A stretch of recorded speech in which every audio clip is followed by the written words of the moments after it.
It's Wednesday, April 8th, about 10 a.m. And I'm headed up towards Gumboot Lake. I have to believe that road is clear now. Ice and snow melted. I suppose anybody looking can tell I'm on the Tiger 900 GT Pro 2023. All the bikes I'm thinking about possibly replacing this with are going to be a lot lighter weight, but there'll be a step down in terms of performance, comfort, basically everything this Tiger is really good at. Which is why if I don't sell it, And this would be an okay KLX 230S ride, but I'm just going to do pavement all the way. Which means I'd be sitting down all the time on the KLX 230, which, if I'm doing a ride like that, ride a street bike. This Tiger is the one.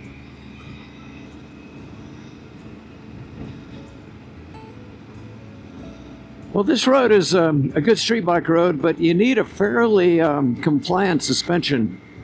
This is one I really did not like riding the Suzuki GSX 8S up very much because it had a really stiff suspension. And the little dips and bumps and occasionally pothole would really hammer you when you'd go over one. Well, I think I'm happier with this Tiger when I quit trying to treat it like it's an adventure bike and just treat it like it's a street bike, very good street bike. And I think that would be true of any adventure bike that's in this upper 400s, 500 plus weight range, which a lot of them are, even the ones that have a little more compliance, a little more travel, your KTMs. And again, there's the Tiger 900 Rally and such, but the seat heights are too high on most of those. And they're still going to weigh over 500 pounds, which, for me, I'm realizing that's just a no-go if you get onto dirt roads. And this bike is okay on dirt roads. It's just the 500 pounds. Got it fixed up for it. It's got the skid plate. Hand guards. It's got crash guards, which I've, on the left side, put them to use a few times. Not crashes, though, just tip overs.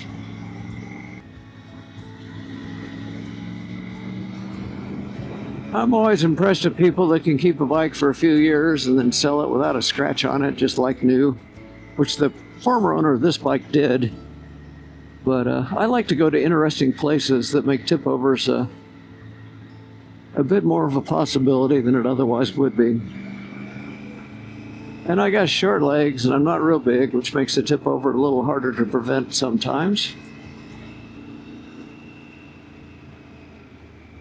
And here's about where the ice and snow stopped me for most of the winter when I was trying to ride up here. Couldn't get any further. No ice and snow today. Don't think there will be all the way up. 8711. That's the mileage on this now.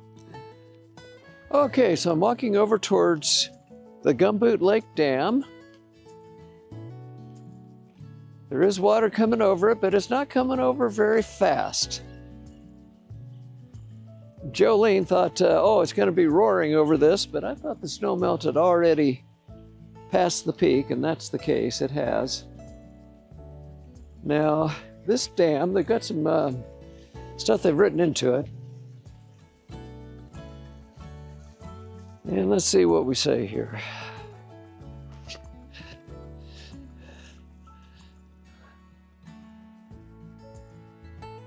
Well, these first things here, I can't quite read it. But it's something there, and Gun Club, August 22nd. And let's see. August 22nd, 1954. So this dam was built 1 year after I was born. And I still see snow up on the hillside. We're getting some melting, but I mean, still. We are past quite a bit the main melt. This is a wonderful area to hike around. If you just hike around the lake, that's about half a mile, maybe a little bit less. But if you want to, you can go up the hillside up there and get to Upper Gumboot Lake, and then go all the way around, and you can come back out on this road, and that's about a mile walk. Requires a little brush busting. There's no real trail up there. You just have to kind of find your way through, but it's entertaining. And get a good unobstructed view of the motorcycle. That is still a pretty motorcycle. Yeah.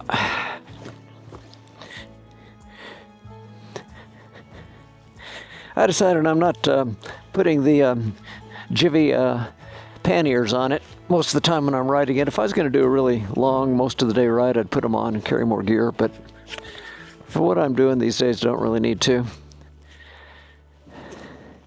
I'm still carrying that eastbound moto winch, but it's in the tail bag. And I got stuff to fix a flat if I have to, and that's about all I care about. And I'm wearing a backpack, so if I need to take off layers, I can put it there. If I needed to bring a lunch, I could put it there. But at any rate, the panniers, unless I really started wanting to take long rides, which I've decided I'm probably not. I'm not going to be using them very much. If anybody doubts that it'd be a good deal to buy this, price out the Jivvy side racks and the pannier, see what those puppies cost, and look at the Triumph crash bars on the bottom there. And it's got some nice upgrades. Something I'll point out, if anybody's thinking about buying this, is the former owner. I can understand why he did it, but took off the passenger pegs, and they did not include them when he traded the bike in, which kind of annoyed me because I kind of wanted to have them on there because I thought maybe Joline would go with me. As it turns out, she hasn't, and that's probably a good choice. You know, I don't have the same balance and skills that I had when I was younger. So I priced them out, and if you wanted to put the Triumph pegs back on it, it would cost you, and this is from Euro Cycle in Reno where I bought the bike, it would cost you about $570 or $80 to get all the parts you needed shipped to you. And since I talked about it with Joline, and she says I'm really not going to go on rides with you anymore. And I said, okay, I respect that. I get it. I decided I still kind of wanted to put some pegs on it just in case. And so you can see what I have right here.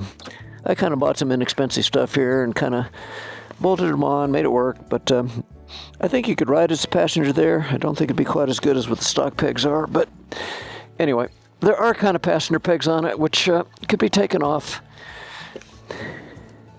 if you don't want them. They don't add a lot of weight or anything to the bike either. They're kind of out of the way.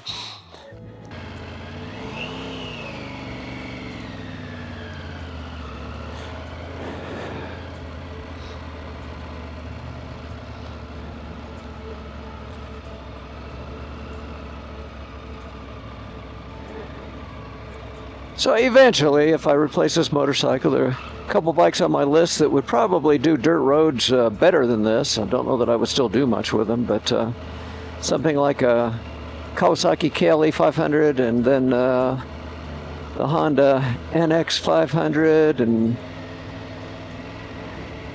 even the CF Moto Ibex 450 maybe. But at this point, I don't know what, if anything, will happen. All those bikes would be a lot lighter. That's the main thing that would make them easier for me if I wanted to ride them and park them and move them around. I'm certainly still thinking about just the pure street bike too, something like the Kawasaki Z650. I think it'd be fun. When I had my Suzuki GSX-8S, I never ever tipped that over. It went on its side once, but that was off a side stand. I wasn't on it, wasn't riding it. And that was lower and lighter, and that's kind of what I'm looking for. But the Suzuki had a really stiff suspension on it, which really beats you up on roads like what I'm on right now.